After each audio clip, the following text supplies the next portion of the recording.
Hello friends, welcome to SK to all in one.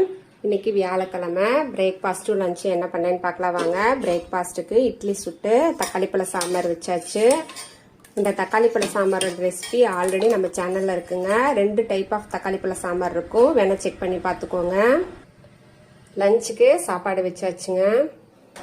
முருங்கைக்காய் கத்திரிக்காய் போட்டு வேவிச்சாச்சுங்க. எங்கள் ஆயா செம்ம டேஸ்ட்டாக செய்வாங்க இந்த முருங்கைக்காய் கத்திரிக்காய் வேவிக்கிறது. எங்கள் வீட்டில் எல்லாத்துக்கும் ரொம்ப பிடிக்கும். எங்கள் அண்ணி, அவங்களோட குழந்தைங்க, என்னோட பசங்க எல்லாத்துக்கும் ரொம்ப பிடிக்கும். இது செய்யறதுக்குள்ள எங்கள் ஆயா அத்தனை வேலை வாங்குவாங்க, வெங்காயம் உரி பூண்டு உரி அப்படின்னு சொல்லிட்டு. இது செஞ்சாவே என்னோட ஆயா தான் ஞாபகத்துக்கு வருவாங்க. செம்ம டேஸ்ட்டாக இருக்குங்க. இதோட ரெசிபி கூடி சீக்கிரம் போடுறேங்க. ரசமும் வச்சாச்சுங்க. ஆல்மோஸ்ட் எல்லா வேலையும் முடிச்சிட்டேங்க. அடுப்பெல்லாம் க்ளீன் பண்ணியாச்சு. பாத்திரமும் எல்லாம் தேய்ச்சி எல்லா வேலையும் முடிச்சிட்டேங்க. பவர் கட்டு, அதனால இருட்டாக இருக்கும்.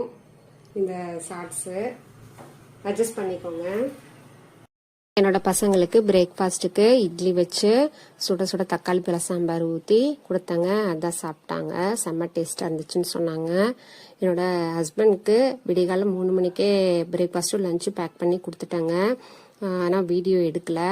என்னோட பசங்களுக்கு லஞ்சுக்கு சாப்பாடு வச்சு அது மேலே ஒரு முட்டை வச்சு முருங்கைக்காய் கத்திரிக்காய் வேக வச்சதை பெரட்டி மேலே ரசமும் வச்சு லஞ்ச் பேக் பண்ணிட்டேங்க. என்னோட சின்ன பையனுக்கு மட்டும் பீல் சிப்ஸ் ஸ்நாக்ஸாக பேக் பண்ணி 2 பேர்த்தையும் ஸ்கூலுக்கு அனுப்பிச்சி விட்டுட்டேங்க. இதுதான் என்னோட பசங்களோட லஞ்சுங்க.